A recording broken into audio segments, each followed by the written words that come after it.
So I am Jean in Burlington, Vermont, and I've just come from another meeting, so I'm sort of settling in here. But our housing situation, I think what we were going to include with our introductions was our housing situation where we are. And then we'll go more deeply into it later. But yeah, the housing situation we have is not good when I see people who are unhoused laying on the streets of Burlington, Vermont. It is not a happy situation here. Got to work more on it. Okay, Diane, do you want to go next? Sure, I'm unmuted. So I'm Diane Blay, and I live outside DC in Virginia. And our housing situation it's horrible, I think, in DC. Also in Virginia, there is this panhandling at almost many intersections, which we never had until a few years ago. And they go out on the streets, and to me, I think it's very dangerous. So, but all these tents in front of the Kennedy Center now, it's amazing.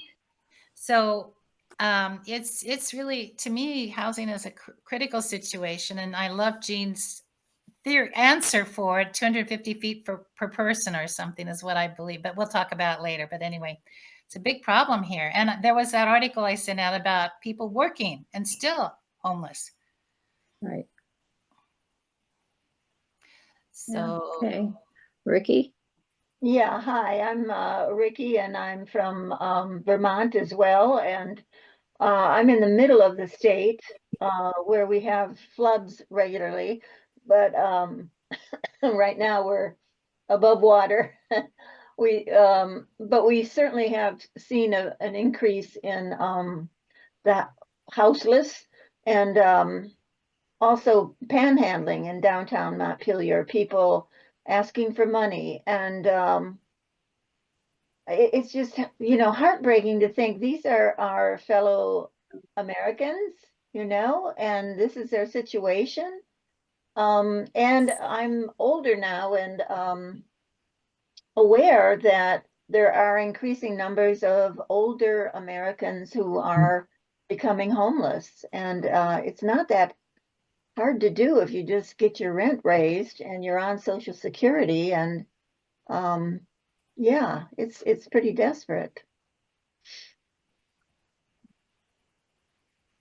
Okay, Stacy. Well, hi, everyone. I'm in Waltham, Massachusetts, outside of Boston. It's it's a western suburb of Boston. So it's among, the most unaffordable places in the country for people who want to buy. It depends on what, income level we're talking about. But like I'll illustrate, people were just now talking about panhandling. I drive couple times a week into another city north of here, Lowell, which is about 35-40 minutes away. And speaking of panhandling, when I go in there, even midday, it's like people are standing on the, the median strips in the highway, or even on a main street, like walking up to the car. And even the other day, I think because of, anytime I get involved in a situation where I'm like more brought into awareness of being unhoused, that I actually like say to myself, I'm going to have like a bills on hand just to give to people. And I did it this time. A person came up to the car while I was waiting in this long light, and I just gave them $1 bill. Now, I know that's not going to help their housing situation, but it really depends like where you live, the housing prices, getting into the housing retail market is hard. Rentals are up. And more people, I think it was really good that Diane's article that she had us read was very good, because that's very scary to me. The very scary thing is that people with jobs cannot sleeping in their cars, living in their cars. This is and actually, come to think of it, I don't know if this guy's homeless, but there's even on at the end of our street cul-de-sac, there's been a big yellow car truck there for a year now, or over a year. And I still haven't met this person, and I've been talking to my neighbors about it, but we wonder if if he lives in it, because it's kind of, and that's kind of strange too, like too, in our area, if you knew our area, kind of stands out is what I should say. But anyway, it's a big problem. And like, yeah, so I could say a lot more, but Yeah, I'll okay. just quit there.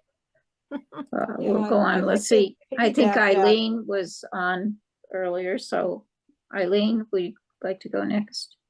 Yes, I would, because Stacy and I live kind of close together. I'm in West Newton, not far from the Waltham line, and I help a couple of places in Waltham where homeless go to get some food. I looked up the statistics for Boston and found that there was an increase of 17.2% last year in one reading, and then 42% according to the annual homelessness census. However, Michelle Wu, our new mayor of Boston, put out a report in early February of 2024 saying that the homeless situation went down 2.4%, which is kind of small considering. The city got a big grant because of the large number of homeless, and the mayor is using it wisely to build affordable housing, mainly to take care of this, but also she has to work with the realtors, and so there's some middle class income as well. And what I can't stand, though, is like many other cities, yeah, they're building houses. Yeah, the homeless situation is going down a little bit, but the encampments, I mean, there was one place housing 75 tents on Cass and Mass Ave, not far from Boston Medical Center. And that whole place was wiped out, and many other sites like that. These folks who have been living there for 5, 6, 7 years are now in more precarious situations, and they're being kicked out, put in jail, and some can't afford to go to jail because they have a drug history. They're not doing drugs now, although that encampment was known for it. It gets so convoluted. There's so many things. And you know, it's the saddest across the state of Massachusetts, 7,500 families are homeless. That's recent stat. And we're not California, we're a small state. That's it for me. Thanks. Okay, I'll see. Teresa? Well, thank you. Just briefly, we have to understand this is an international problem. To hear that people were moved ahead of the Olympics in Paris, the unhoused. In Georgia, Atlanta is kind of like DC in the sense that there have been a growing homelessness that's turned into a bit of an industry because the nonprofits that are funded to deal with homelessness and housing are the best funded of the nonprofits in the metro Atlanta area. In Columbus, Georgia, where I live, it's 100 miles south, and it's a slow city in terms of bad things happening. And I'm beginning to think good things as well, but it's a very charitable community. But what we've noticed in the last 5 years is that the investors are coming in from all over Florida because there's so much undeveloped land in Columbus.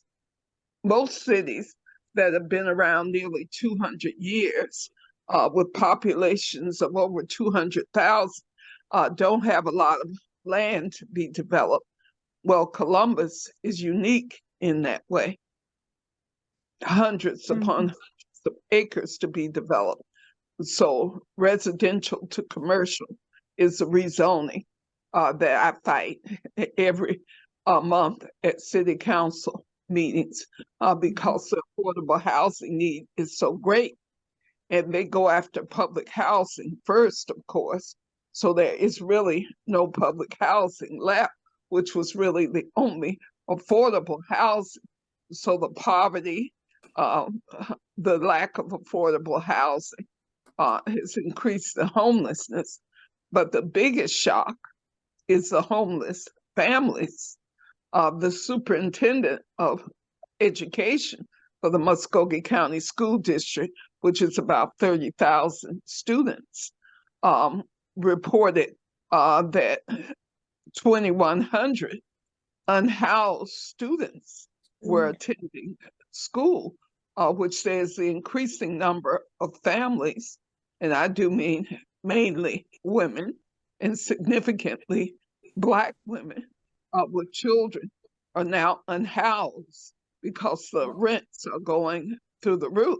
And so that is a crisis. So we're kind of pairing education equity and the need for affordable housing as part of a campaign called Building a Village in Columbus, which the Fannie Lou Hamer branch and the Southern Anti-Racism Network, the United Way, and numerous other community groups are collaborating around.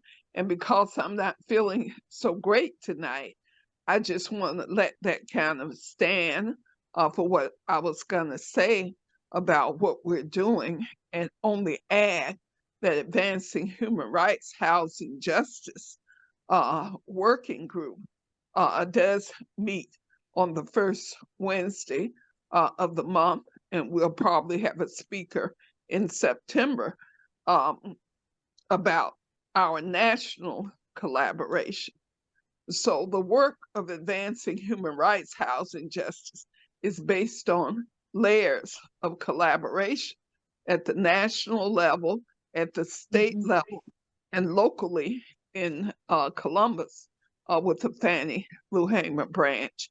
And so I will have to say goodnight because I've been working very hard today and I'm really quite tired. But thank you so much for allowing me. Okay. Thank you for being here, Teresa. I'm sorry. Yes, take care. You know, you have to take care of yourself if you're going to care for others. Well, Okay. I'm my worst enemy when it comes to rest. I think sleep is a waste of time, so I don't sleep much. No, rest is best. Rest, Okay. every now and then we need it, but good night, sisters, and Night. have a great Okay. week. Thank you. Good night. See you next meeting. Okay. Thank you. Thank you. Okay. Shall we hear from Mary Beth? Let's see. I'm Mary Beth Gardam. I'm in Iowa City, Iowa. Iowa City is a college town.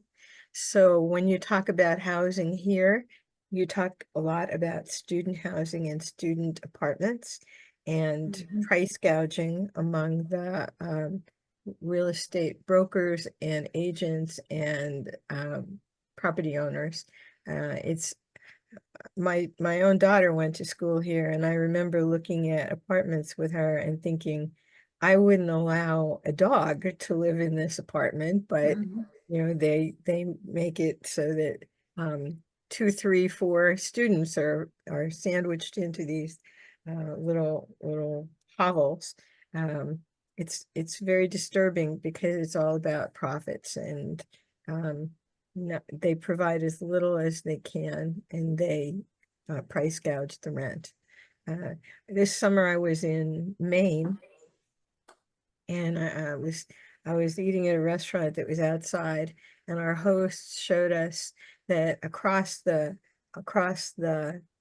canal was another restaurant, and next to it was quite a large building, and they said that the owners of both restaurants had such a hard time finding servers for the restaurants because they couldn't afford to live close by, that one of the owners built a dormitory for their servers to stay in so that they would at least be close enough to be able to get to work on time. Now, to me, this is like the next step to feudal times. Yeah. Yeah, where do we house our slaves? Oh, dear. So, anything more? Let's see. Ricky, I can't remember if you've She checked went, in, or we were Lucille- doing that earlier. Go ahead. Lucille and Cricket. And still- we have two more people here. Yes, Lucille and Cricket, yeah, who have just arrived. Oh, and Linda Lee from California. Okay. So Ricky, have you?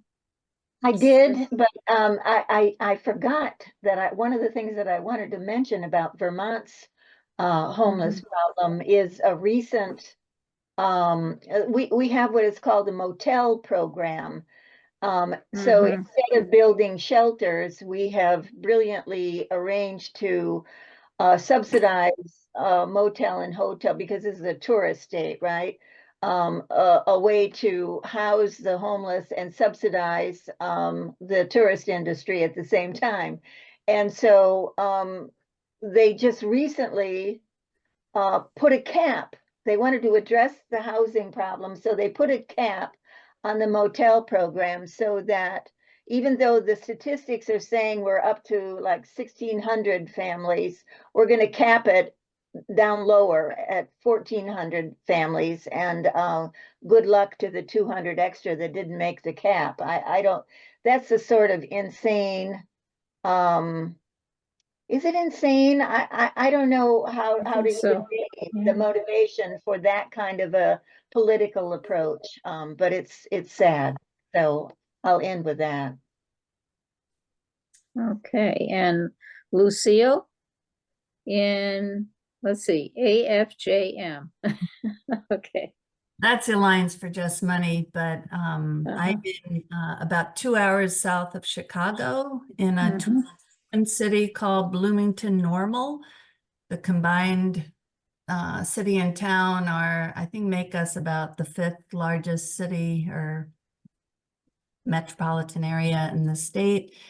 And in terms of, maybe there are 2 other issues besides homeless, unhoused people that I could say a brief comment about, but in terms of the former, there definitely are, and since the Supreme Court ruling, they are in the process of being moved from a tent city that was outside a homeless shelter, and, you know, a long-standing homeless and service, secondhand or used goods store and social service providing agency, but they just didn't have the room in the shelter for enough people. And so in the parking lot, there is sort of a tent city, and across the street is an old YWCA that moved, and a church group bought that property.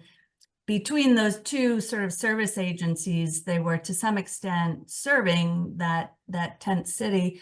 But still, I observe once a month at the city council meeting for the League of Women Voters, and there were people attending and giving public comments of frustration with the tent city there. And there are a couple other places in town, and it affecting their lives, people who live nearby, and not appreciating that. So there is a lot of pressure from different forces in the community, and the city is in the process, since that Supreme Court ruling, of trying to make alternative arrangements for those peoples. And I can just say, I mean, I myself am very well housed in a home that we bought as a fixer-upper in 2000, the beginning of 2002. It's an 1896 home. And the only reason we could do that is that my spouse has the skills to renovate the home. He's a master cabinet maker. And, you know, the upstairs gut rehab, the downstairs, all the, I mean, I could tell you a whole story, but it's a very simple home in many ways. but it's extremely well insulated now. You know, we've invested in solar panels. And, you know, we hired out the electrical work and the plumbing work. We have a next door neighbor who's a plumber, and that helped. And so the cultural capital to have the skills and the background. My husband's not a US citizen. He's a German. His father was a cabinet maker. His grandfather was a cabinet maker. The trades in Germany are the deep-rooted education system. You know, he went through an apprenticeship program anyhow. So there's complexity, I think, in these issues that, you know, we live debt-free because our house was very cheap to buy. And, you know, it's taken us 20 years to renovate it, but it was a fixer-upper. Anyhow, and the other thing, I happen to know the mayor of the town of Normal, and I don't know if we'll get this meeting, but I have an email, he hasn't replied, to meet with him about the money question. We'll see if I get it, but I'll keep pestering him. And in the news, between when, I'll be real quick, between when, you know, we've had this email thread, actually, those of you who were at May Day some of you went to the event we had at the Climate Action Museum. And the founder of that is an sustainable urban architect and urban planner, and did local work here 2 hours south of Chicago. And so that's how our, you know, our email thread started around blah, blah, blah. Anyhow, what I wanted to say about our town is housing in an old Mitsubishi plant, Rivian, which I don't know if you know that company, but it's electric car company.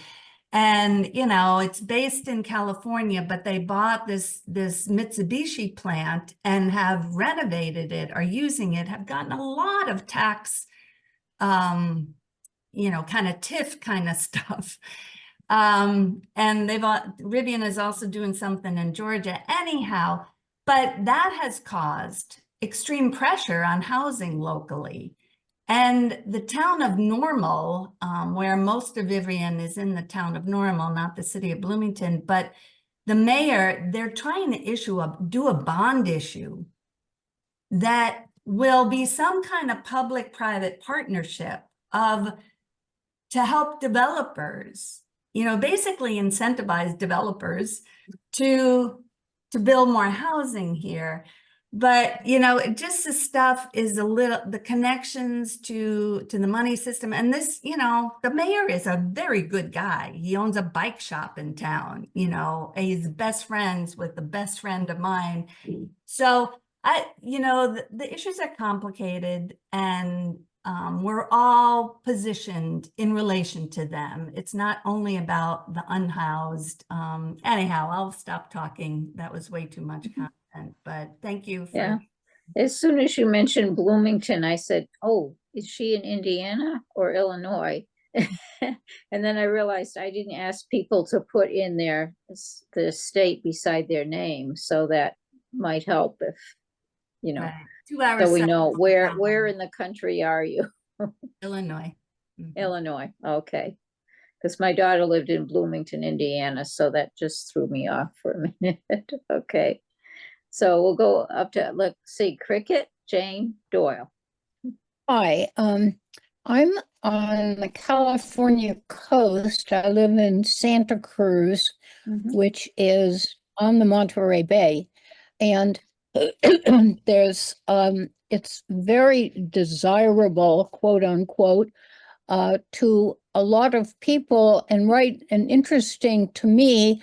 And I want to talk about something that's slightly an aside, but I don't think in the long term it is. We have a coastal commission, the California Coastal Commission, which has a lot of say about what gets done on the land from high tide up to in some places like 500 feet, in some places a mile or whatever. I don't know how those lines are drawn, but the point is that they are able at the moment to stop some of the things that I'm going to describe in a minute. On the other hand, there has been a push to take away from them some of that authority. And, you can say, well, it's good land, let's build on it. People need homes. On the other hand, there are a lot of people who live inland who need the ocean. And one of the things that is a bit of a conflict when you live on the coast is who gets to get to the ocean to have a vacation, to enjoy the air, whatever. And so I've just learned about this bill, which I think has been defeated. I don't think it's going forward, but it would be a different kind of attack than some of the things that have been described. Generally, our city, which does not have a lot of high-paying business. We have a lot of people who have moved in from Silicon Valley, but they commute. And so if they own a home, then the city gets property tax, but we don't really benefit from the kind of tax benefit that people or the cities in Silicon Valley get. And that's important because Santa Cruz is considered, despite the fact that every one of you think you live in the most expensive place that there is to live, and that's the way it always feels, apparently based on the income here, Santa Cruz is considered the most expensive place in the country. And all that means is that we've got the same problems that all of you have been describing.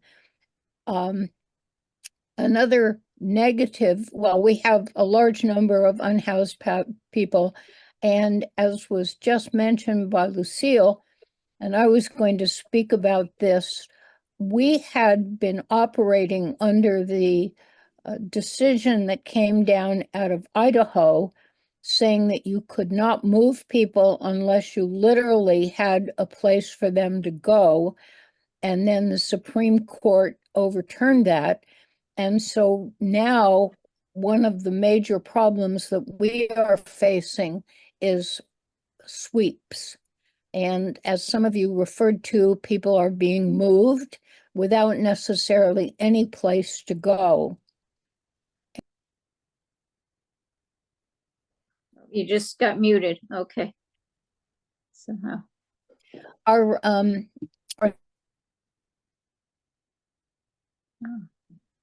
very liberal member who can barely get anything even onto the agenda because of the other six. And a group of us meet with her before each city. You keep muting yourself, Cricket. She might be going in and out if she's in a more rural. It may be the local connection.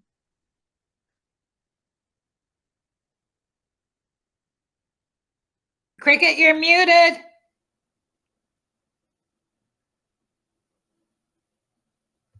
She might not be able to fix it. Okay. Okay, or it's not muted right this second. I'll try to keep an eye on that symbol. Yeah, it's flashing. Who knows what's going on? Are you having a storm? Is it No, a thunderstorm? Only a political one. Huh. No, the point is that what is happening here, because this is such a quote desirable unquote place, and it's a lovely town, but most of you live in lovely places. Maybe all of you. The point is that, like, who was it? Somebody, oh, I know, it was Teresa was talking about where she lives in this open land and the developers are just rushing in. Same thing is happening here, only our city council is letting them do it. And they're building big hotels, which of course are not going to help low-income people who will then work there. And we have a rule, and I don't know about the rest of you, where if the builder says, I will allow 15%, we've raised it to 20% now, of the units that I have to be low income, then they can do a lot more. They can build higher. And here's just one little fact, is that let's say they were going to build it 10 stories high and they were going to have 250 rooms. So 20% would be what, 50 rooms? No, I don't know. Anyway, the point is, if they get to add 2 or 3 more floors, that doesn't go into the number of rooms they have to give. The percentage only applies to their original proposal. So I think that there are a lot more things that are going on here, just like with all of you. And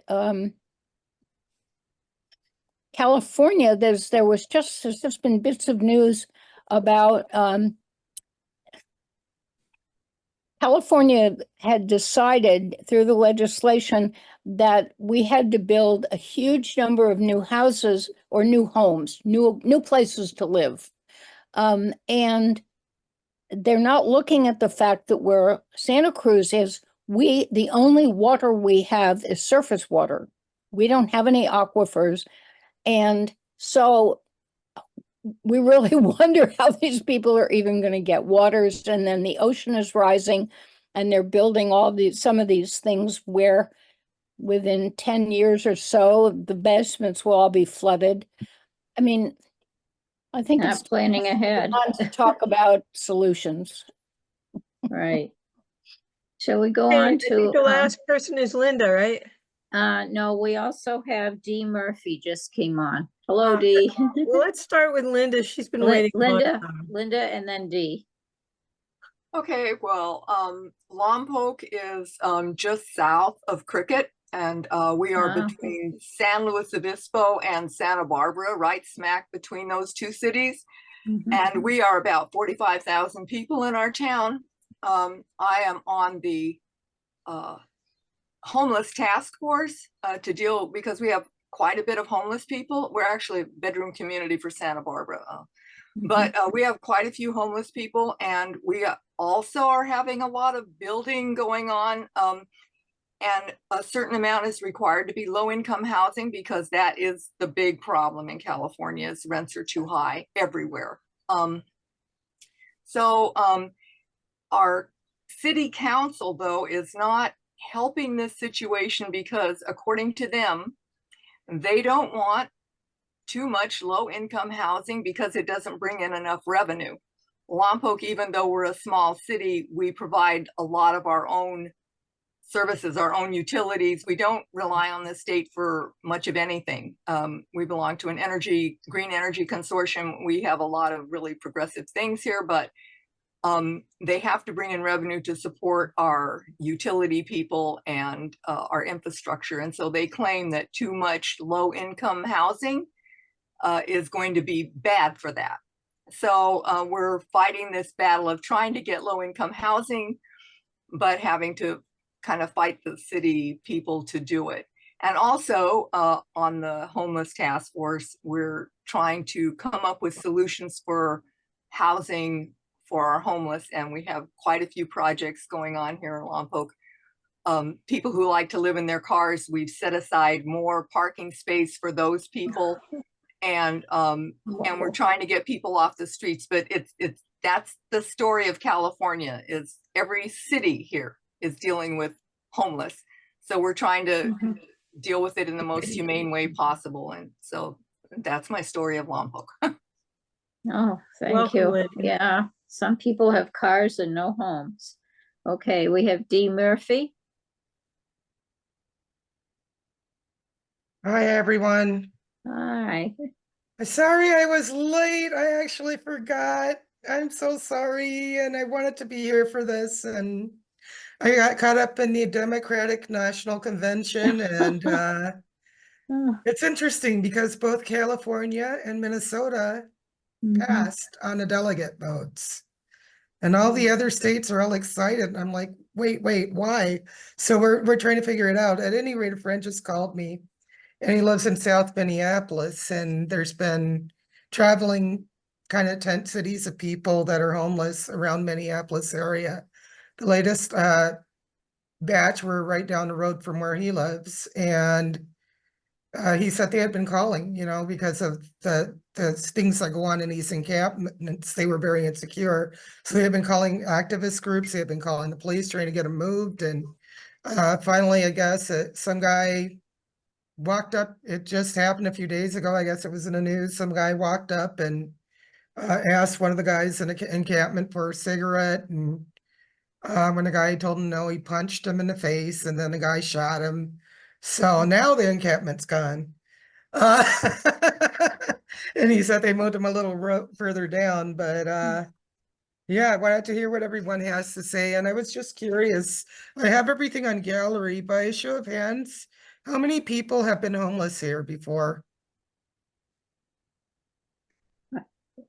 Just a short time when my husband was in Get my between hand up. jobs. Who's got their hand up? Cricket. Cricket? How Yeah. many more than once? Two? Okay, so there's two of us. How many more than 3 times? Yeah, Jean has her hand up. Yeah. 4? Okay. Well, that's really interesting that I'm really glad that everyone's looking into this, and that there are a few people here that can attest from their experiences firsthand, because I think that studying something from afar is way different than living the life, or even overseeing or being a director of something. That's kind of why in Deep how we tend to come from a survivor's perspective on things, because it's a lot easier. We're not really like lab rats, but we can tell you what we had to go through to get out of that situation a lot better than someone who can look at us as statistics. So I'm interested to hear and what else happening tonight, and thank you very much. Okay, thank you.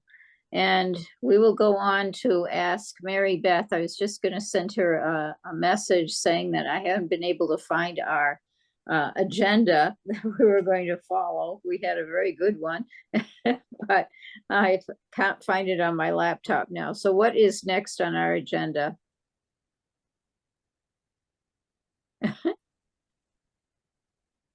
Mary Beth is going to screen share a short video on race as the determining factor in housing injustice to introduce housing justice featured segment. Short description of how housing justice fits in the Women, Money, Democracy mission. Yes, I'm just looking for it now. And of course, it's not as easy to find as it was earlier in the day. Why is that? I'm just going to ask everyone to raise their hands if they were able to watch the Housing Equity Salute from AEOO, Ricky Gard Diamond's organization. Yeah, I see 1, 2. Yeah, I thought that was really excellent with the 4 panelists. Let's see. Okay, I have share sound, optimize for video clip. So what I'm going to show you is a short clip.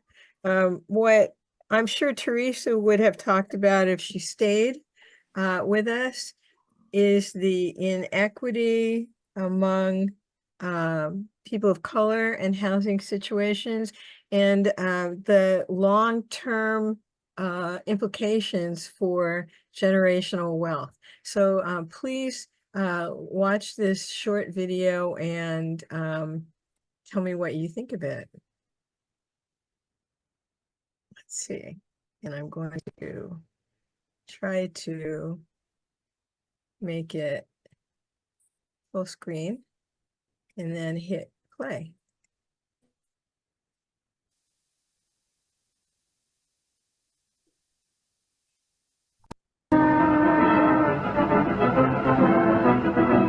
It was a time when hundreds of thousands of GIs came home ready to start families, but had no place to live.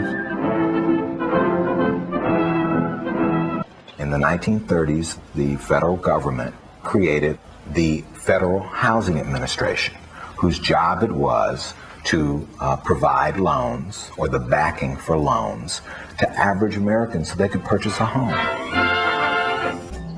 Federal programs and banks sank millions into the home construction industry.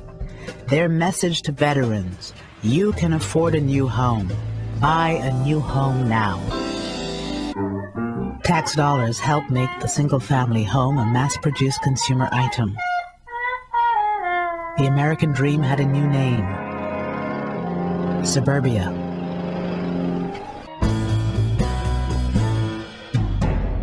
We came to Levittown and we found the model house, and we walked in and we looked around, and of course, in the eyes of a young man who was raised in the ghetto, so to speak, it was an interesting experience, interesting lifestyle, seeing all the new modern conveniences, very fascinating. Eugene Burnett came home with almost 1 million other black GIs. They had fought for the country in segregated ranks. They returned hoping for equality and the American dream. For many, that dream was a new home for little money down and some of the easiest credit terms in history. I went up to the salesman. We're interested in your home. We're interested in buying one. And what is the procedure? Is there an application to be filled out? So forth. So he looked at me, looked around, and he said to me, he says, listen, it's not me, but the owners of this development have not as yet decided to sell these homes to Negroes. The FHA underwriters warned that the presence of even 1 or 2 non-white families could undermine real estate values in the new suburbs. These government guidelines were widely adopted by private industry. Race had long played a role in local real estate practices. Starting in the 1930s, government officials institutionalized a national appraisal system where race was as much a factor in real estate assessment as the condition of the property. Using this scheme, federal investigators evaluated 239 cities across the country for financial risk. So that those communities that were all white, suburban, and far away from minority areas, they received the highest rating, and that was the color green. Those communities that were all minority or in the process of changing, they got the lowest rating, and the color red. They were redlined. As a consequence, most of the mortgages went to suburbanizing America, and it suburbanized it racially. As homes in white communities appreciated in value, the net worth of these white families grew. For most non-white families who stayed in urban neighborhoods, the housing market open to them in the 50s and 60s was largely a rental market. You don't gain equity by paying rent. Where one's family lives in America is not just a matter of taste and preference. You have the issue of housing and wealth.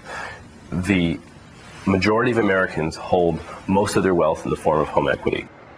So that's their nest egg. That's how they can finance the education of their offspring. That's how they can sort of save up for retirement. It's their savings bank, right? They're living in their savings bank. My family, like a lot of families, was in Detroit, struggling to buy a house. You had a dual housing market, one white, one black. A housing market with one with a lot of demand, another housing market with very little demand. My father lives in the house that I grew up in. The house today, 5-bedroom house, is worth about $20,000. That same house bought in the suburbs would be worth today about $320,000. So whites moving to the suburb were being subsidized in the accumulation of wealth, while blacks were being divested.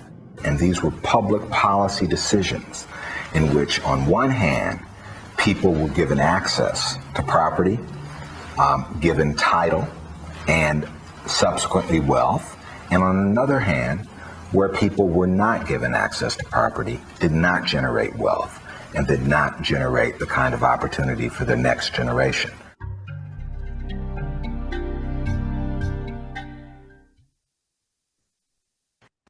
So I wanted to show you that because for those of you who managed to watch one or both of the, oh, let me try to turn that off. And even get out of it. That would be good. For those of you who were able to watch one or both of those webinars that An Economy of Our Own put on that our committee co-sponsored, you saw the remarkable statistics about the difference in the value, the incidence of homelessness among people of color. And I think what this particular little short video shows, that it's not just about the immediate need for housing. It's about the investment of generational wealth that people accumulate because they own a house. Just because they own a house, they get to make equity loans, they get to make education loans against the house's collateral. When you don't have that, which a tremendous number of non-white people don't get to have, you have generational poverty that and a very unstable lifestyle that you just get used to. You know, it's just the oppression that is in the air around you. And I think that another point that I wanted to make is when people who own houses are able to pass on the wealth of that house, either the house itself or the value that their children get when they sell their house, this is an amazing benefit that people who are denied that house value they don't have that. They can't ever get a leg up. And I thought it was interesting. I've been more and more focusing on the word equity, which, you know, is what you know, how much equity do you have in your house? But the other way we use the word equity is all about justice. So when we talk about housing justice and housing injustice, I think it's important for us to think about this particular video and the generational transfer of wealth from middle and poor people to very wealthy home brokers, real estate agents, and property owners. So, and now I'd like to hear from people who actually got to watch the videos. What do they think about it? The Rashida Phillips was so eloquent from PolicyLink. The land trust woman who spoke was so optimistic, and the lady from New Jersey who talked about their program to deal with homelessness was also really inspiring. So what do you all think? Can you raise your hands and we'll call on you?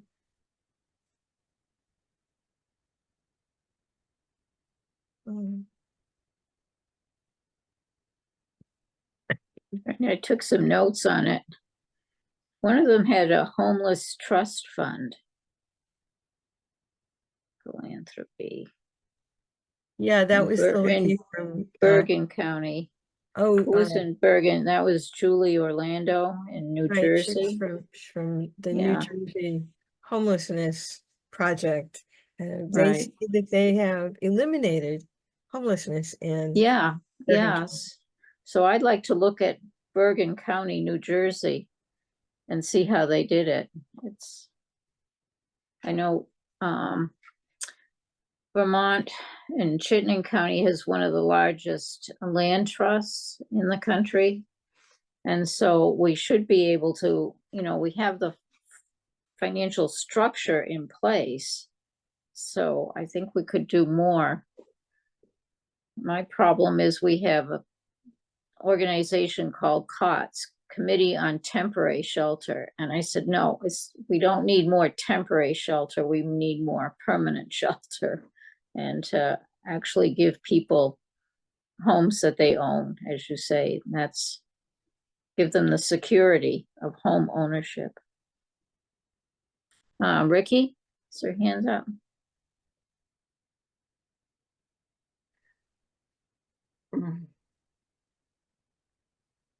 Let's see, was Ricky going to speak? Nope, she just Go ahead, muted Ricky. herself, but her Your hand is up. All right. And no, I didn't want to speak. I just didn't.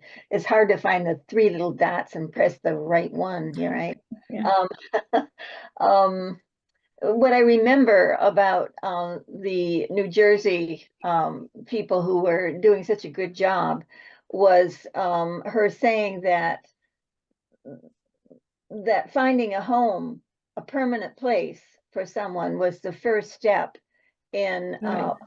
in getting anywhere with Yeah. whatever was going on in that person's life, and that without an address and a place where they could be comfortable and call it their own, that was just like the foundational piece that had to be there. Right. And that makes so much sense. So that was their first commitment to, first of all, find that permanent housing that you're talking about, Jean, which is Yeah. why I just find that motel program that I talked about, that is quite expensive for the state. Yeah. And where does the money go? To the motel owners? Yeah, Doesn't exactly. really. And when in fact we could be investing in permanent housing. And another thing that I'm noticing here in Little Montpelier is that we have a big piece of property right close in town on the bus route that is paving for yet more storage units. So apparently we can encourage, more little buildings to put people's crap in, extra crap that they don't know what to do with. No, I shouldn't say that, because people who are in transition will need those storage places too. But it seems to me that with a little bit of tweaking or a little more funding or collaboration, we could be making small housing, affordable housing, a part of our city plan too. So my thoughts about that. Yeah, I see Mary Beth's hand is up. Does Yeah, anyone? I remember that the factors that the New Jersey people, I'm from New Jersey, so I have great pride in what they've accomplished. The factors that they cited as being making their efforts so successful were a combination of things. First of all, they worked with landlords who were noticing that their tenants were either late paying their rent or hadn't paid it for a month or so. And they quickly intervened, got in between the tenant and the landowner, the landlord, to say, all right, so it could be that you're gonna, if this goes on much longer, you're gonna have to evict this person or this family, and then you'll be possibly without a tenant for a month or two while you find, clean the place and get another family in there or whatever. If you work with us, we will subsidize a portion of that rent so you're not without income during that time, while we work to find a job or a a different location, different dwelling for that person or family, so that there was a lot of interconnection and collaboration going on at that level between the tenant and the landlord. And they had built a they had built homeless shelters that had been kind of out of the downtown area, kind of out in the suburbs. They wanted to keep these people out of the public view. And they found out that the reason folks weren't going there was because there was no public transportation to get to jobs or schools or places like that. And so they instead built a large shelter downtown on public transportation routes, and offered a way for people to, it helped them find job placement as well. So there were all sorts of levels of help being extended, not just a homeless shelter, go get out of our sight, but lots of helping hands along the way. I think that's what made it so successful. Have many of you heard of just cause eviction, that term? In other words, laws that say you cannot evict someone without a just cause.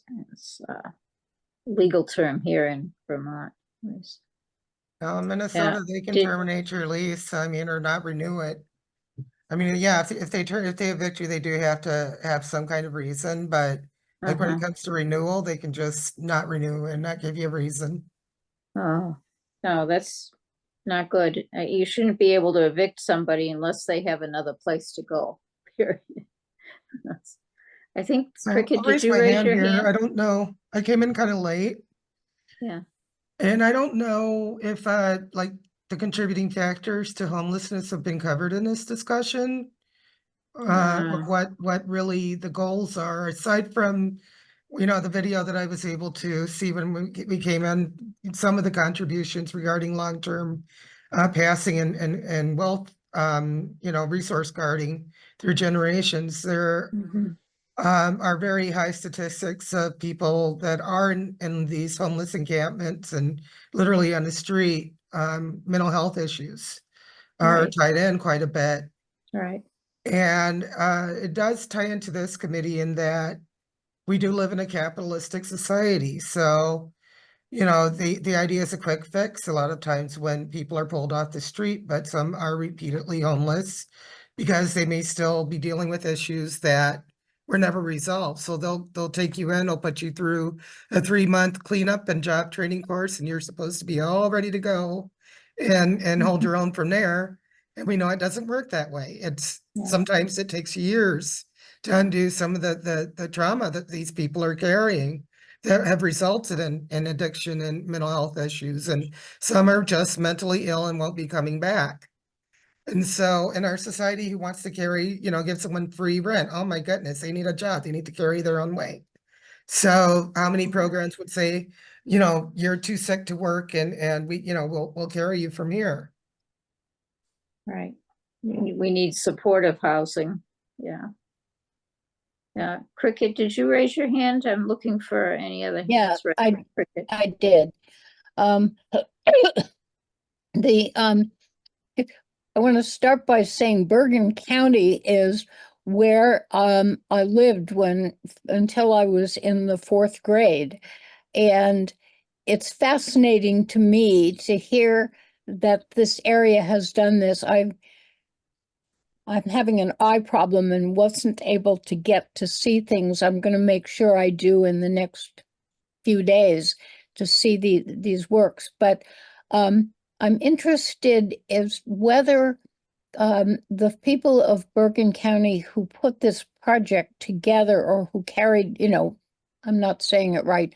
I'm interested in their model and if they've talked at all about the problems they had or whether they had, these things don't go as smoothly as it sounds in the way we're just hearing the story. We know that there are people who will be opposed or setbacks for financial reasons, or, you know, Trump becomes president, and, you know, but very quickly, I wanted to tell a small story about another success, which I have nothing for. In the city of Kitchener and Waterloo in Canada, in Ottawa, in Ontario, where my family lives, there are two cities that are adjacent, and we're like most of the world, had serious problems with unhoused people. So they found a plot of land and they decided they would build small homes and have bathroom, you know, in other words, these are really small homes. So the bathrooms would be separate and there would be cooking spaces. But what happened is everybody's saying, this is not going to work because there is no public transportation. Why would somebody move out here? And so the city redid the what do I want to say? The route system, I guess. They really reworked their transportation system. And so it's doing much better. It's not great, but it is definitely one place where the city came together and said, okay, we'll solve this particular barrier. We'll get rid of it. But I'm interested in the model that Bergen County used. Well, you can read about it. Well, you can hear about it on the webinar, but you can also look it up on the internet. They explain it pretty well. Okay, yeah, well, that's good to know. I didn't know if, because I can't see very well, so I haven't looked at things yet, but I will try to do that and then listen at the same time and I'll get the picture. Well, and I want to state that this is not a flawless plan. They are creating temporary shelters where people stay overnight, but they are required to leave the house, leave the apartment every day. They cannot stay in the house. They have to be outside, either looking for work or working or just hanging out in the library, whatever. They cannot stay in the house, in the housing during the day, which I think is a terrible plan. Oh, but yeah. At least it seems to be working as a temporary stopgap measure for some of their people, and they help connect them to other services after that. Eileen has her hand up. Yeah, thank you. Well, a couple of things have popped into my head. I did read, it may not be specific for the reading, though. I read something else that was kind of a headline that indicated that the number of working unhoused people has been increasing significantly. They live in cars, they're working two jobs, and they can't afford the rents. And that's a major problem. And then I bounce back to what I shared earlier. I am a bit shocked, actually, to know that Massachusetts has 1,700, actually 7,500, well, 7,543 families in the emergency shelter system, according to state data. And as of February, more than 700 families are on the wait list for emergency shelter. About half of families in the state caseload are Massachusetts residents. I don't know about you, but as a head of a household with kids, ideally, you want to have your kids get the best education possible. And if anyone tried to move into the city I'm in, it would be very difficult, especially if they're people of color. Yeah, and I think about Virginia Pratt, who lives in Jamaica Plain, a true suburb of Boston. It's actually considered part of Boston, which is more of an integrated community. And sometimes I want to just move there because I'm so frustrated with my city. They have a decent school system from what I've heard. I don't know for sure. Maybe it doesn't have all the toots and whistles that Newton has, or Weston or Wellesley. You know, these are the towns that my city of Newton wants to be. They're really upscale. However, if an education is better than adequate in an integrated area, I would feel, especially if I were in a family of, of color, to feel more comfortable with people around me who I can share things with and not feel like I'm hated and abused or ignored. I find it very, very difficult. I wouldn't want to live in a community that has the best schooling if it has this kind of attitude. To me, to have a better than average or even better, bring more of your teachers back that are part of your family. Hey, get a good education, come on back to town or city. The quality of the education would increase. I think you're getting my point, but I just feel a need to summarize. No matter what, I care about families, and they're the roots of our further growth nationally. They need to have not only housing for their heads, but they need decent schooling. And a lot of kids are in, well, I guess you might say, counseling in school systems because they are homeless and they're afraid to tell anybody they live in their car. Yeah. Yeah, I noticed we have a new attendee here. Wait a minute. Let me scroll through. Someone from, I think, Maryland just came in, Kathy Bartolomeo. Am I pronouncing your name right, Kathy? Let's see, she's muted. Maybe she's just listening in on us for now, but if she could follow up to what Eileen just said.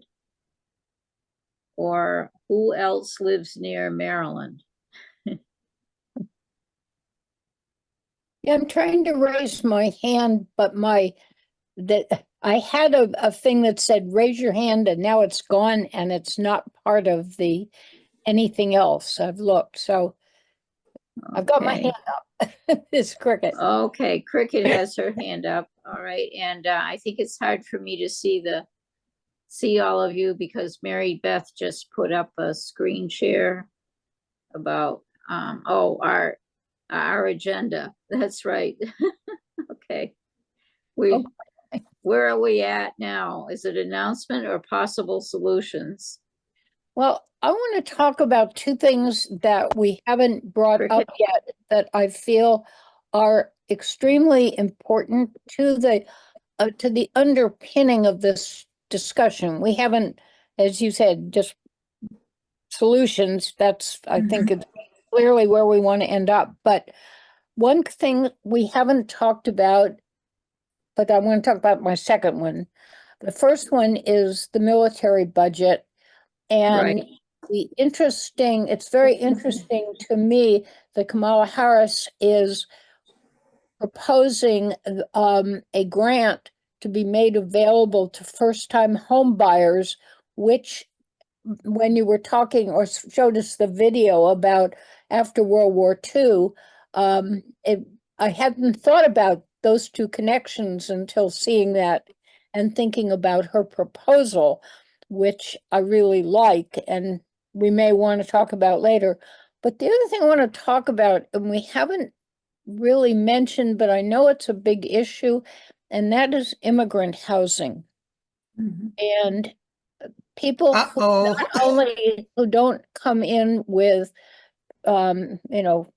the wealth of their families, because most of them, not all, but most come in very poor, and they're not bringing, wealth from where they lived before, and they're really stuck, but they're looked down on by so many people that all the incredibly bad language about immigrants and how terrible they are, and whoa, Trump's going to send them away, fantastic. I mean, I think that that is part of something that we cannot overlook when we're talking about I housing. don't want to cut you off, Cricket, but we really need to move along. Okay, that's fine. Yeah. Just briefly, Mary Beth, Cricket and I had a knockdown drag out on the phone yesterday, was it? It's good you're still talking to each other.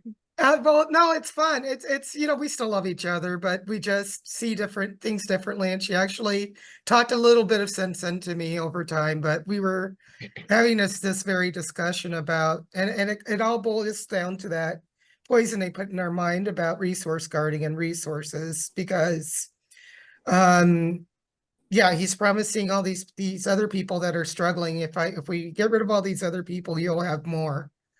You'll have jobs and you'll have this. And so I was relaying to her the experience of the several different homeless situations, and basically having a really terrible apartment that was like by the highways, breathing. I'm still cleaning the gunk off my furniture from living over the highway, and opening your windows and all the exhaust fumes come in. And so they had raised my rent to $1,000 per month there. I was not receiving any kind of housing assistance. I had tried for years to get on the discount housing lists, and they were always too long. And then they would take people like that were literally on the street. If you already had a place, you were just, you got your sheltered, that's it, So as more people would come in and get on the list, I just would not get a spot. I waited like 11, 12 years. But anyway, so they raised my rent up to like $1,000 for this horrible 2-bedroom with no dishwasher, no washing machine, 3rd floor over the highway. Just I couldn't do it anymore. And that's when my friend and co-chair at the time offered, she was living in Mexico. She's like, come share a house with me at $600. We'll split the house for $300.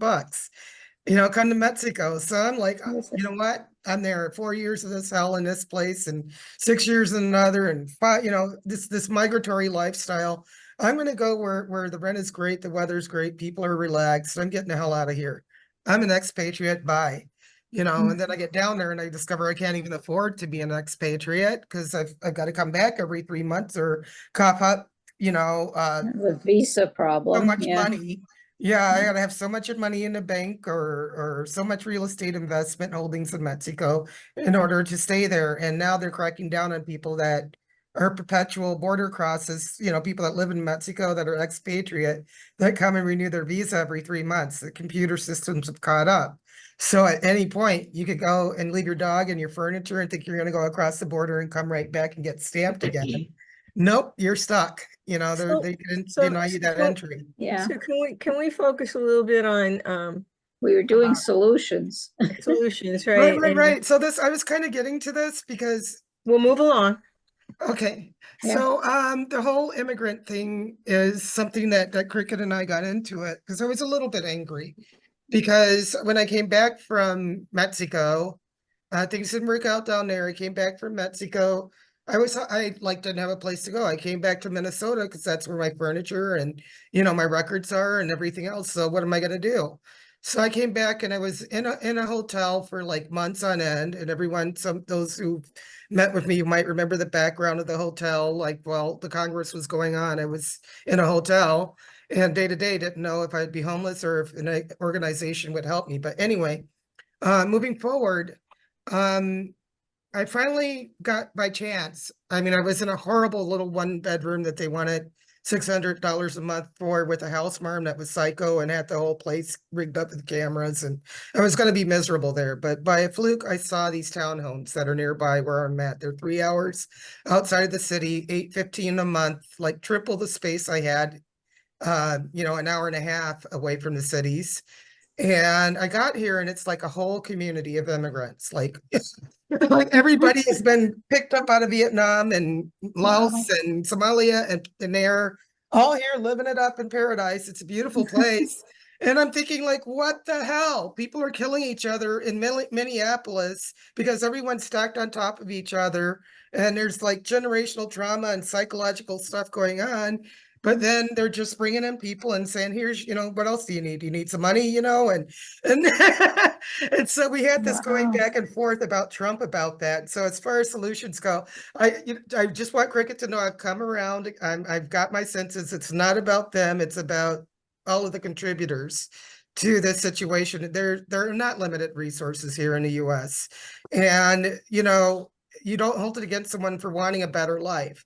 You don't get angry over that. I mean, I would like to be able to really move to Mexico. I would like to go to their country and live, so how can I refuse someone else the very same things I'd want for myself? So the solutions that we were talking about, these are things that you can ask about in your own communities and advocate for in your own communities. So you find out where your local city planners and government is on these issues. But things like the land trust, which is a way to get first-time homeowners to enter the housing market with a very small investment. They don't actually own the property, but they own the house. And when they sell it, they get the value of the house, not the property. But they've built up equity, and then they have saved money so that they can invest in a regular house. So that's a really good option. There are also land trusts like where Jean lives, which is like a cooperative housing solution. You want to describe your situation there, Jean? Yeah, it's actually called co-housing, but we also do have cooperatives that the Champlain Housing Trust manages. But the people who live in the co-ops actually own the property. And as you said, they can sell their property. But the Champlain Housing Trust gets more of the, the additional, they get 75% of the increase in the amount, whatever the value of the home is. So they can offer that to somebody else. They have a long waiting list though, so we just need to build more homes. Where I live is co-housing and everybody owns their property, but we have 9 out of the 32 units. We were hoping to get 50% of the units from the Champlain Housing Trust. So we had more affordable homes within our community. And we're still trying to do that somehow. But when we built in 2007, it was the cost of construction just went up and there wasn't enough assistance. But I'm thinking, our military industrial complex, what knocked, I think it was 400 homes out of Burlington and South Burlington, was the fact that the F-35s were being placed here and the noise level was too high. And so they were required to take down homes. And one of my first jobs when I got here was the census work. And I was just shocked and upset that they had actually evicted people from these homes and were going to tear them down. And now they want to build the airport wants to build a hotel instead of replacing that housing. So two other solutions that I just want to put on the table, because there are things that are never brought up, and they require thinking out of the box a little bit. There are young people now who make pretty good money and are looking for ways to invest or give back to their community. Those folks could form a nonprofit which purchases attractive homes and makes them available to low-income folks as an investment. I mean, people pay rent, or they pay their mortgages, or they purchase their houses outright. There's money that comes in from that, and those young people could reinvest the money in more houses and make more available. Another thing I've heard of that I think is really an interesting solution is for people our age and older who have either no children or whose children are, doing well and don't need the investment from the inheritance from selling their parents' home. The parents could actually decide to sell their home below value to a lower income family as a way of really giving away their wealth and using it to improve the lives of somebody who really needs a hand up. So these are things we don't talk about because, it goes against the idea of guarding your resources, keeping your wealth, and part of that is that we're so always afraid that we're going to be caught without the resources that we need. But not one way all of to us. Yeah, one way to do that, Mary Beth, is to sell it to a land trust. That's what we're being encouraged here at Co-Housing, is to sell our units to the Champlain Housing Trust. Mm-hmm. And then they will sell it to a lower income. Great. Yeah. Eileen, do you have Eileen, something quick to yes. say? Because we're going to move on to announcements after that. Yeah, it pertains to what Jean was talking about. Co-housing prices have skyrocketed here. And I was wondering, are you in Burlington? Because I stayed in a beautiful co-housing place. It was kind of a rental suite. Fred and I went and got 2 different rooms. So what are the prices like to the buy-ins now? Yeah, I don't think they've gone as high as or in the Boston area, but yeah, it's less expensive to buy here if you're on the Champlain Housing Trust list. And I'm talking, can you ballpark it figure? It's gone up to 600. Yeah, well, I here. have, mine's gone up from, in what is it, 16 years, it's just gone from 200,000 to 227 for a 1-bedroom apartment. Wow, that is relatively inexpensive compared to the stuff here. Yeah. I'm glad Yeah, it's and better I rates think are. the most expensive place here was sold. It was a townhouse with 3 bedrooms for 450,000. But I see Cricket is trying to raise her hand again, and then we need to go on to announcements.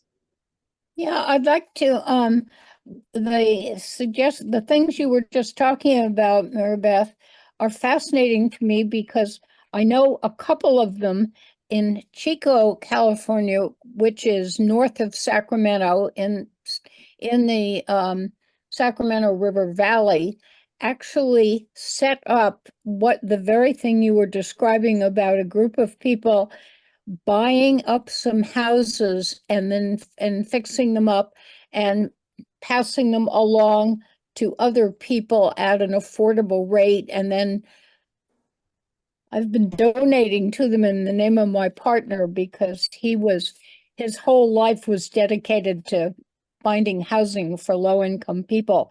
And they seem to be being very successful and doing this and buying more houses and getting them out there to people. So I can't tell you any more than that, but if we ever are looking for an example, that would be a place we could learn more about. And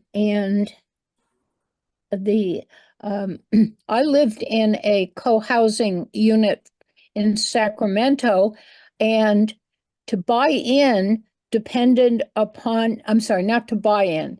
The housing prices were stabilized, but what you paid towards the overall cost of the co-housing for the group depended on your income.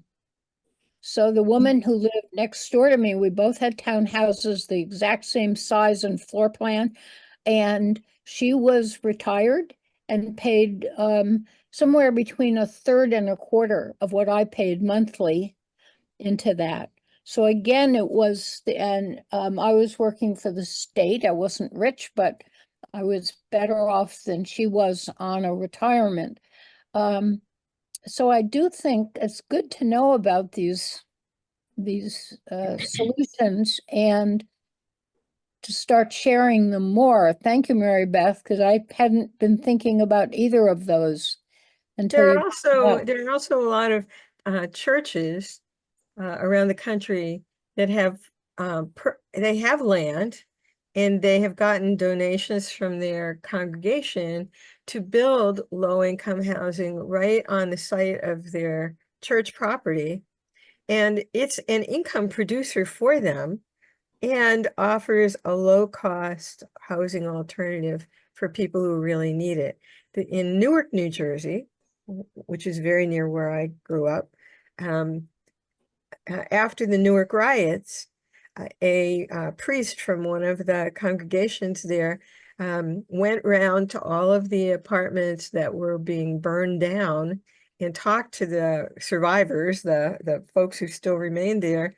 And he was able to convince some of the corporations in town to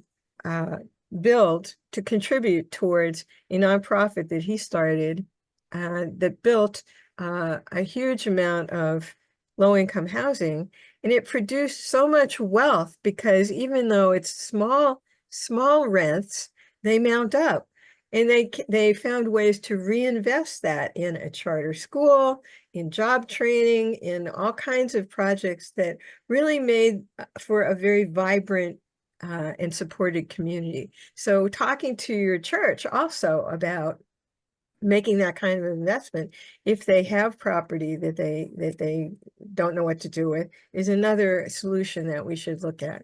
And we have churches that are closing down, and we're thinking, well, why not turn it into housing? Yeah.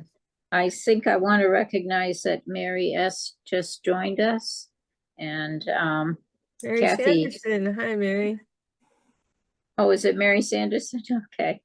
I think so. Yeah, I okay. And just have a Eileen has her hand up, and then we need to go on to Well, announce. and Eileen, is it something important? We're already past our 90-minute mark. And It's a quickie. I think people who want to have board and lodging would be wise if they built near a farm or where you can have your food part of the a community and build a community. I think that's. Well, keep in mind, transportation is always an issue, but yes. I'm not sure transportation is as necessary if you've got your food in your back door. Well, zoning permits too, to allow, kind of building that you're talking about. We were asked to do a sign-on letter about banks using artificial intelligence for banking and loan purposes, and I got no objections to doing that. But Lucille had some comments that I hope she'll share about what we should build into the request for the people who are organizing this effort. Lucille, do you want to speak briefly about that? If I don't have my file open, but as I recall,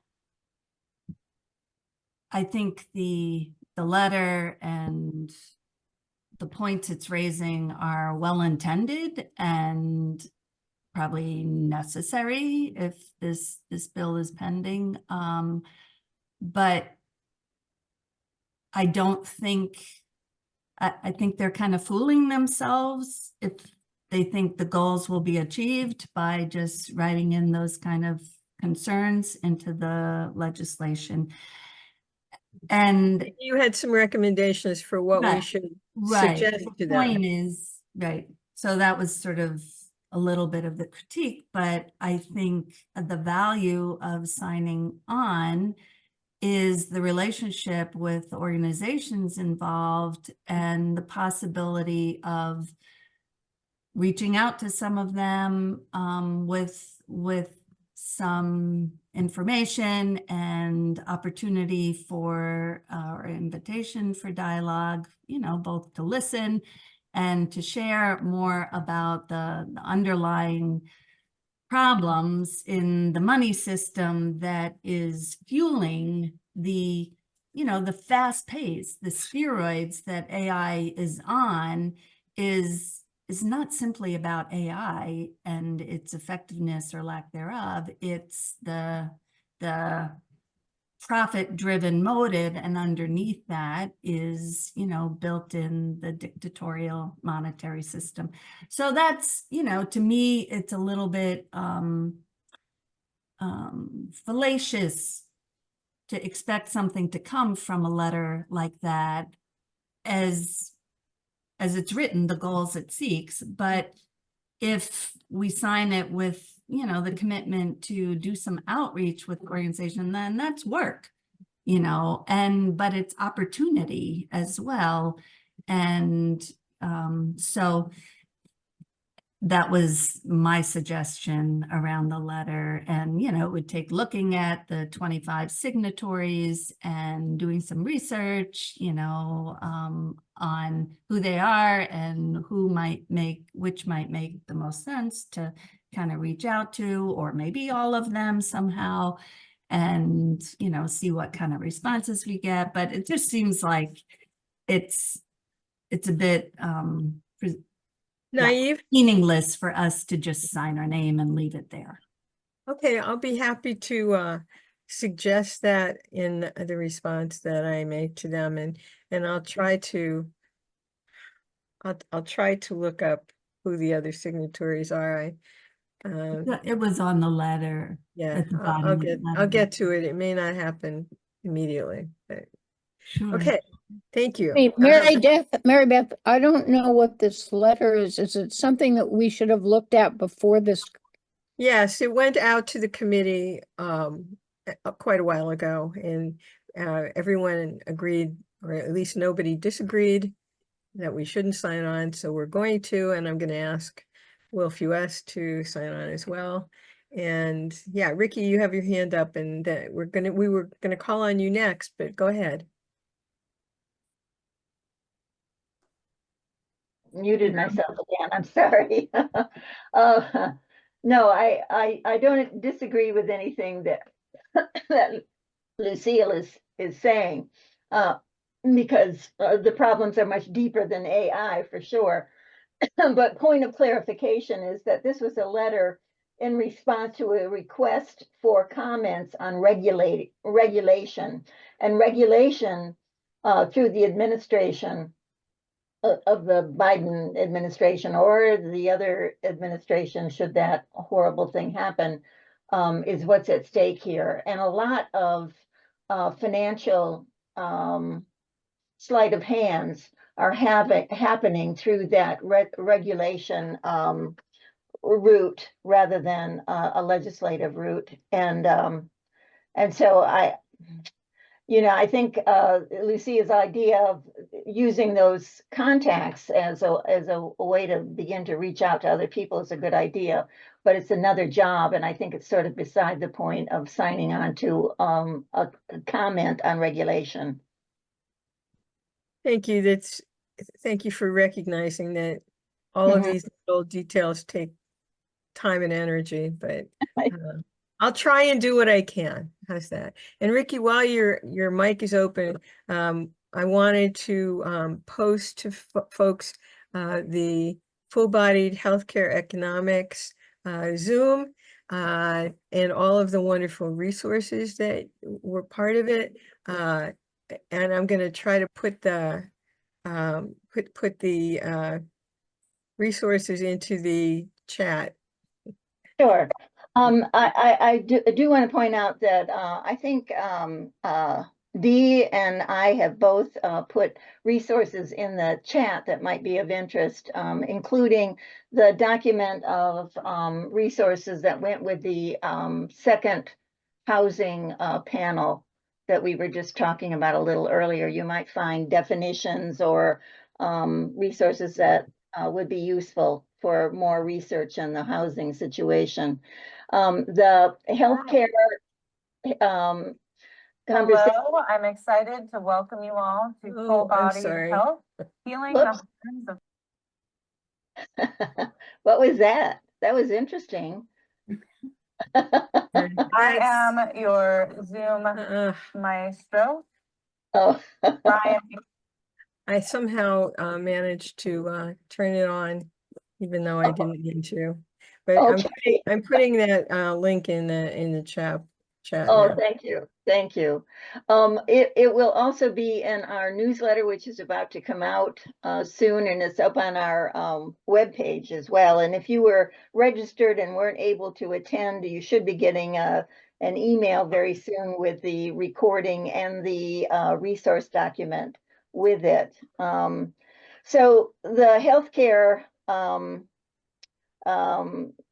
full-bodied healthcare economics was the second in our series this year of full-bodied economics, which is simply an answer to the financialization of our economy. And the subtitle of it was Healing the Harms of Big Business. And we had a physician and a legislator in West Virginia who talked about the harms of big business and the financial profit motive imposing itself on our healthcare situation and really making a huge difference the last 40 years or so. That the recording will also have slides that show our situation in comparison to other countries and how well we're doing or really how poorly we're doing, including a lowering life expectation for our country at the same time that we spend about double what other countries spend on healthcare for everyone. And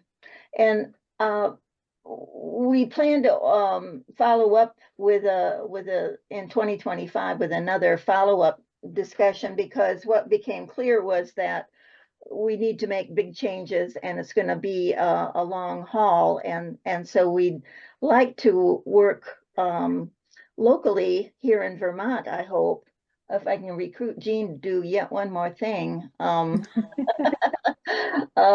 to work with the League of Women Voters and the Physicians for a National Health Program, because we have some key people here in Vermont who are parts of those organizations doing really great stuff.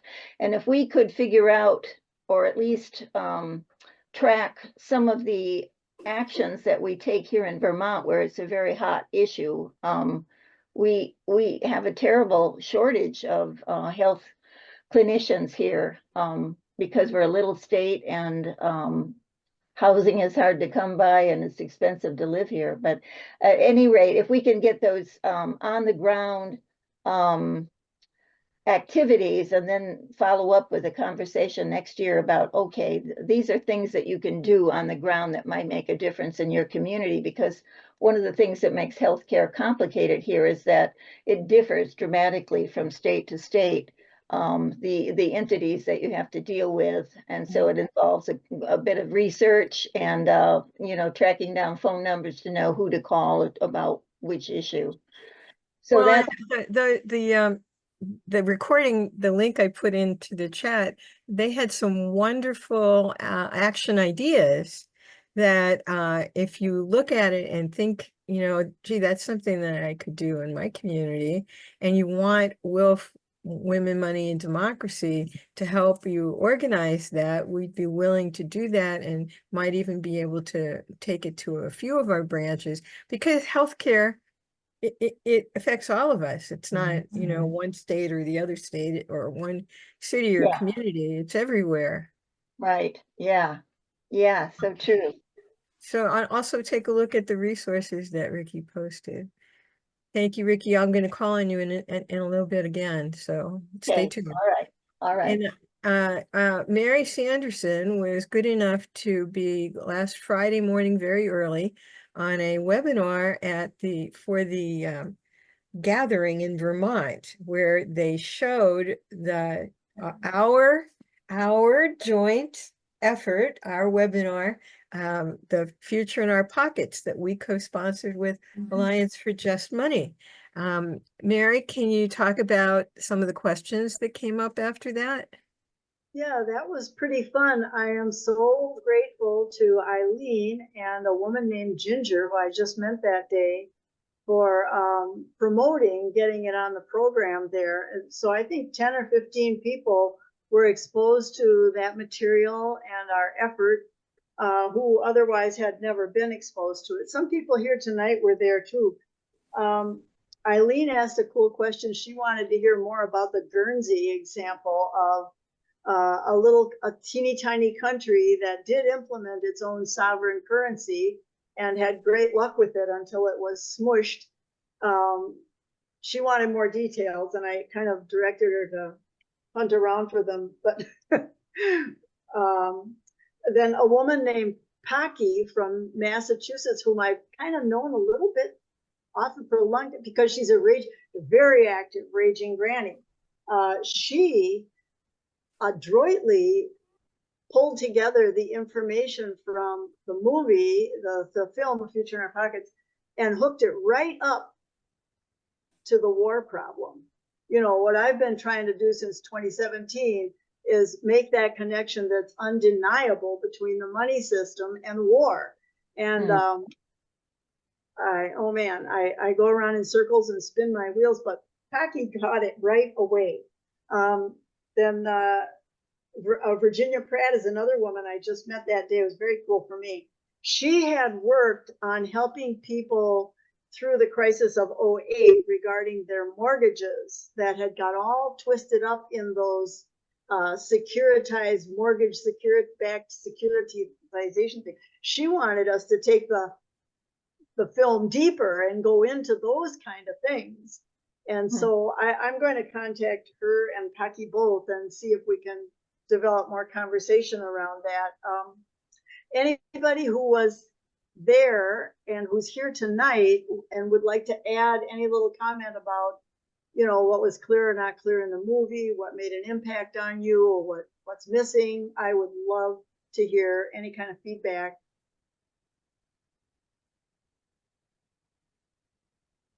I wasn't there, but when we first posted this, when we first aired this webinar, we got so many good responses. It's such a lucid explanation of what could be a complicated issue. If you haven't seen it, I'll try to put or maybe Lucille can put the link in the chat. Yeah. We still recommend it. Yeah.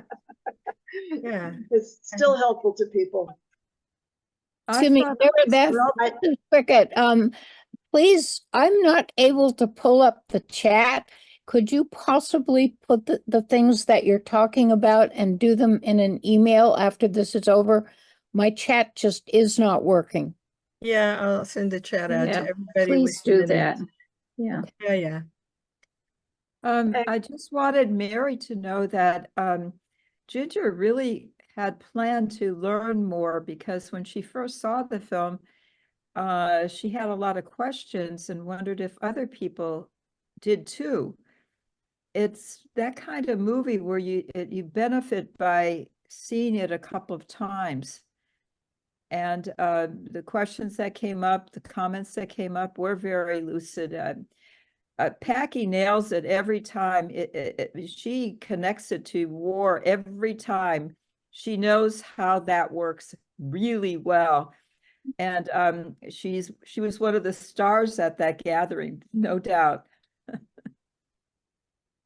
What is the name of this film? I've missed that in the discussion. It's called The Future in Our Pockets. The Future in Our Pockets. Oh, okay. And it's on the WILPF website. And I just put the link. Okay. I just put the link in the chat. And it's a recording of a webinar. Quite a movie. Thank you, Lucille. Thank you. Okay, moving on. Ricky has some exciting news about an award that AEOO is going to be giving out that will serve to help raise the visibility of feminist economics. Go ahead, Ricky. Well, it's really the result of thinking about one of our early board members and one of our greater supporters, Rianne Eisler. You might be familiar with her work with the famous book, The Chalice and the Blade, really important book to many women of our generation, and followed up by another tome called The Real Wealth of Nations, which really has been foundational for a lot of the thinking of feminist economists. So she is now 94 years old, and she's still on our board and still an active supporter of our efforts. But we wanted to honor her in some way. And so it was actually Mary Beth Gardam who had the brilliant idea of, okay, if we create an award in honor of Rianne Eisler, that we'd make it an annual award. What could we call it? And she had the brilliant idea of calling it the Chalice Award. So it'll be the Rianne Eisler Chalice Award, and she will be our first recipient, and she'll be being presented with this on October 25th is when we are sponsoring or co-sponsoring with some other organizations, Flaming Feminists, all of us, in Vermont on October 25th. So that's something you should know is happening. It's going to be an in-place conference, but a day-long conference, but I think she said it was going to be hybrid. We are going to make it hybrid. We're going to be able to stream people who can't come to Vermont on October to see all the beautiful leaves and join the leaf peepers in Vermont. We'll be able to stream you in. So keep tuned. We'll keep you updated on what's happening with that. Both things are very exciting. And can I also just mention because we're talking about profit and war and the connections there, I just want to mention that on September 30th, we will be having another full-bodied economics conversation, and we're calling this one, it's We Can't Eat Money. And it's about the corruption of our American food industry. And we're working with three of our advisory board members, Jules Salinas, who's with Women's Food and Agriculture Network, WFAN, and also Invest for Better, which our representative there is Jensen Hallett, who used to work with Heifer International, and Dee Dee Pershaus, who's a soil and water expert. And we'll be talking about what's happening with the agriculture bill, which has been hung up and is really, really interesting for the ways that Wall Street is very much involved in the formation of the ag bill, and whether they win out or not is going to be clearer on September 30th. And we'll also be talking about a book called Barons, How Big Business has Corrupted Our Food Industry. It's a wonderful book that focuses on private monopolies that dominate pork. Iowa is big in this book, Mary Beth. As we should be. Yeah, pork, the meat butchery, the grains, coffee, and I forget other, just a handful of food barons who have monopolies, who are dominating. Wall Street, Walmart rather, is another big piece of the grocery industry that we'll be talking about. So it's going to be interesting. And I'll just mention also a movie that Jules just shared with me called The Grab. Have any of you seen that? It's available. It's a Magnolia film. And the producer is Gabriella Cowperthwaite. You can find it if you Google it. And if I'm clever, I'll be able to put it in the chat.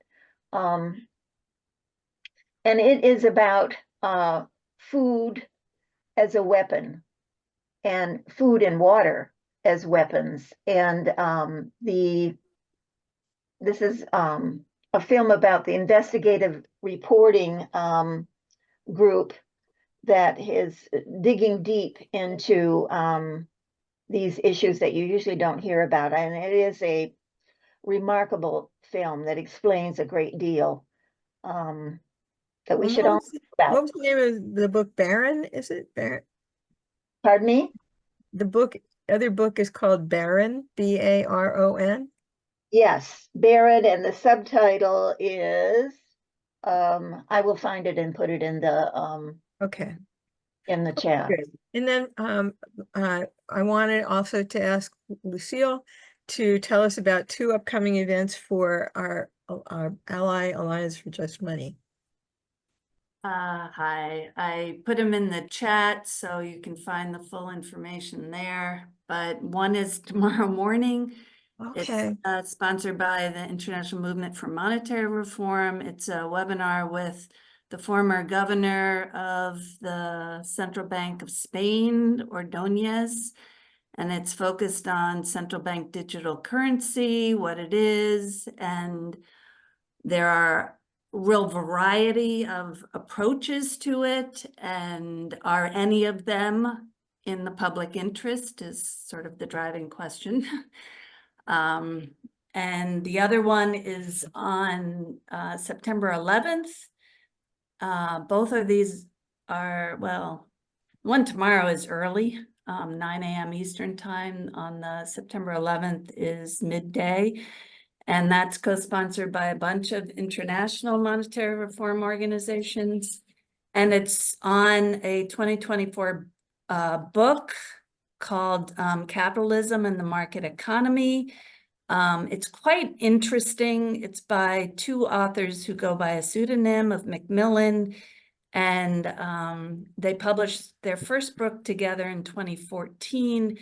And basically,